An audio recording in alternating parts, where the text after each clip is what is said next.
Mic पर है। अस्सलाम वालेकुम। ये मोबाइल में से कुरान शरीफ की आयतें डाउनलोड करे बाद डिलीट कर देते हैं, तो लोग कहते हैं ये कुरान शरीफ की आयतें मिटा रहे हैं, गुनाह है, क्या ये दुरुस्त है?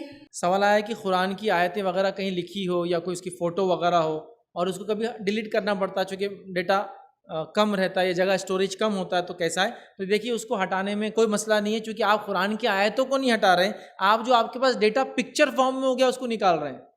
वो कोई रियल फॉर्म में नहीं, कागज़ों की शक्ल में आई हुई है। अगर कागज़ की शक्ल में आती तो ज़ाहिर सी बात है इसकी हुर्मत है। अब मुझे इसको रखना पड़ेगा या पेपर को गलाना पड़ेगा, समझ रहे आप, ताकि वो इंक उसकी मिट जाए, या कहीं उठा के रखना पड़ेगा, या फिर श्रेड करना पड़ता, पूरा बारीक करना, वैसा करना पड़ता। लेकिन जब वो इलेक्ट्रॉनिक फॉर्म में है तो ज़ाहिर सी बात है उसमें कोई उसकी बेरुमती नहीं हो रही। तो लिहाजा अगर आपका डेटा उतना नहीं है, स्टोरेज नहीं है, और आप उसको उस वजह से डिलीट कर रहे हैं, तो ये कुरान की आयतें आप डिलीट नहीं कर रहे हैं, वो पिक्चर से जिनमें वो चीज़ें लिखी गई वो इलेक्ट्रॉनिक फॉर्म में उसको डिलीट कर रहे हैं। बहुत से लोगों ने एक बीच में वीडियो चलाया था, कुरानी आयतें जो मोबाइल में आती है उसको डिलीट करना ये क़यामत की निशानी है, ये सब फेक था। अगर ऐसा कोई बोले, आप मदरसे में आप पढ़ रहे हैं, वो बोर्ड पे आलिम साहब ने कुरान की आयत लिखी है बच्चों को सिखाने के लिए, अब क्या बोर्ड को उठा के रख देना पड़े? अगली आयत लिखने के लिए फिर मिटा देते उसको, हदीस लिखते फिर मिटा देते उसको। तो उनका आयत मिटाना मकसद नहीं है, मकसद आगे का एजुकेशन देना है, चूँकि इसका पर्पस सर्व हो गया।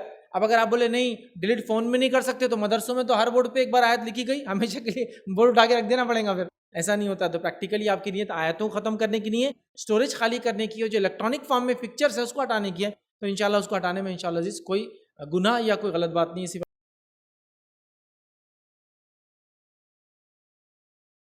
अस्सलाम वालेकुम। आप भी हमारे इस काम में ताउन करें अपनी ज़कात और सदक़ात के ज़रिए। डोनेशन डिटेल्स के लिए डोनेट अस पर क्लिक करें। अगर आपको हमारे वीडियोज़ पसंद आए हैं तो इसे शेयर करें और सबके हक़दार बनें। रोज़ाना हमारे वीडियोज़ को पाने के लिए हमारे यूट्यूब चैनल को सब्सक्राइब करें और बेल आइकन दबाएं। हमसे दीगर सोशल मीडिया पर जुड़ने के लिए वीडियो में दिए गए आईडी को सर्च करें। जज़ाकल्लाह।